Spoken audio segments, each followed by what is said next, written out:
കർത്താവിൻ്റെ ഉന്നതമായ നാമത്തിൽ സഭയുടെ അധികാരത്തിൽ കുരിശിൻ്റെ അടയാളത്തിൽ ദൈവശക്തിയാൽ നീ നിന്റെ കുടുംബം ഈശ്വരനാമത്തെ അനുഗ്രഹിക്കപ്പെടട്ടെ.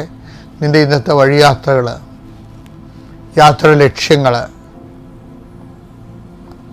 അതിൽ നിലനിൽക്കുന്ന തടസ്സങ്ങൾ കർത്താവിനെ നീങ്ങിപ്പോട്ട് പ്രാർത്ഥിക്കുന്നു. നീ ഏറ്റെടുത്തിരിക്കുന്ന ഉത്തരവാദിത്തങ്ങൾ അത് ചെയ്തു തീർക്കുന്നതിന് വേണ്ടി പലരുടെയും സഹായം നിനക്ക് ആവശ്യമുണ്ട്. ആ വ്യക്തികൾക്കെല്ലാം രോഗവും ക്ഷീണവും പ്രയാസങ്ങളുമാണ്. അവരെല്ലാം കർത്താവ് സന്ധിക്കുകയും അവർ നിന്നോട് സഹകരിക്കുന്നതിന് വേണ്ടി പ്രത്യേകമായ കൃപയുണ്ടാകാൻ വേണ്ടി ഇടയ്ക്ക് പ്രാർത്ഥിക്കുന്നു. എൻ്റെ കർത്താവ് വിധമായ നാമത്തിൽ സഭയുടെ അധികാരത്തിൽ കുരിശിൻ്റെ അടയാളത്തിൽ നീ അനുഗ്രഹിക്കപ്പെടുമ്പോൾ വല്ലാത്ത മടുപ്പാണ്. ഒന്നും ചെയ്യാൻ തോന്നണില്ല, ഒരു കാര്യവും ചെയ്തിട്ട് ഒരു കാര്യവും ഇല്ല എന്ന് വിചാരിച്ചുകൊണ്ട് മനസ്സിടിഞ്ഞിരിക്കുന്നവരുണ്ടാകും. കർത്താവിൻ്റെ വിശുദ്ധരത്താവരെ തുലയ്ക്കപ്പെടുകയും നീ പുനർജീവിക്കുകയും ചെയ്യട്ടെ പ്രാർത്ഥിക്കുന്നു. അമ്മേ, ഇന്ന് ആശുപത്രി പോകുന്നവരെ സമർപ്പിച്ച് പ്രാർത്ഥിക്കുന്നു. ഇന്ന് പണ സമ്പാദനത്തിന് വേണ്ടി പോകുന്നവരുണ്ട്. കൊടുക്കാവുന്നും കിട്ടാവുന്നും പറഞ്ഞ പണം വാങ്ങിക്കാൻ പോകുന്നവരുണ്ട്. അവരുടെ ആശങ്ക അവിടെ ചെല്ലുമ്പോൾ അവർ വാക്ക് മാറല്ലേ എന്നായിരിക്കും. കർത്താവ് നീ കൂടെ പോണേ, നിന്റെ ദൂതനെ അയക്കണമെന്ന് പ്രാർത്ഥിക്കുന്നു.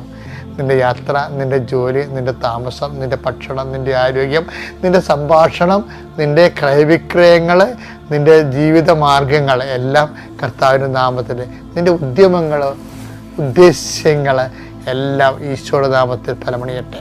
നിത്യം പിതാവും പുത്രനും പരിശുദ്ധാത്മാവ് സർവ്വസ്വരും നീക്കുക. ആമേൻ.